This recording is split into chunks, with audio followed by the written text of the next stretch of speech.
I'm Kaylee. I've decided to start doing some video blogs.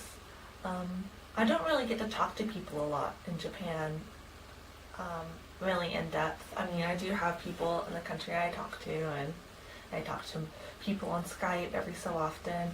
So I do get conversations like I'm used to, but on like a daily basis, it doesn't really happen as much just because my Japanese isn't as great as I would like it to be.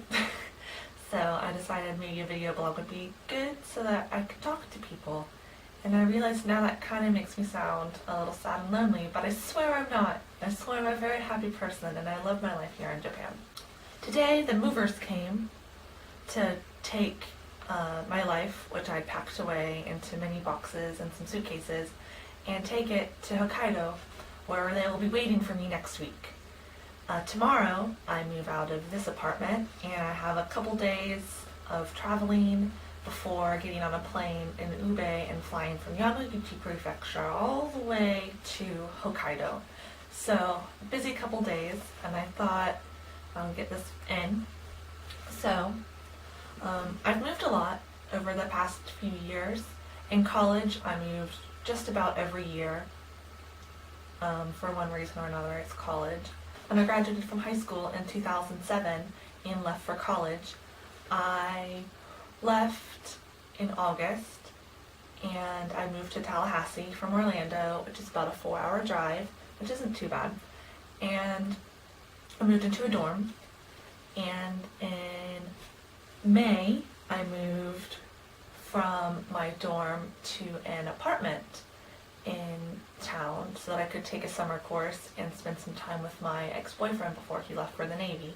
Well, in August of 2008, I moved in with one of my really good friends. That next year, I moved in with 2 other girls that I knew because the girl I had been living with my sophomore year had to go back home for medical issues. So I moved in with those 2 other girls. It didn't really work out very well, so I decided to go a route of getting randoms. So just in college, that's 5 times that I moved.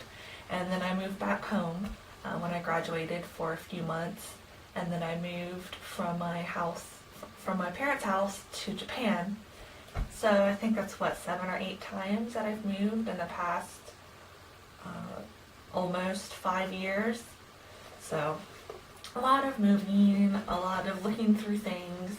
And one thing that it's really taught me is that I value personal items a lot differently than I did growing up, where I had basically my own section of the house to myself because I am an only child.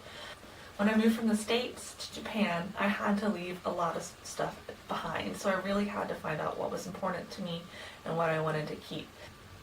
I've always had an issue with things and just keeping things and putting this value on things so that it's really hard for me to throw it away. And I've been realizing that with all of this moving, especially moving across the world, that value that I place on things has really started to go away in a sense, because I just can't have all these things. So I begin to realize just how impermanent they are, and just how it's not so much the thing that is important, but the memory behind the thing. So as long as I keep that in my mind, then I can just get rid of the thing.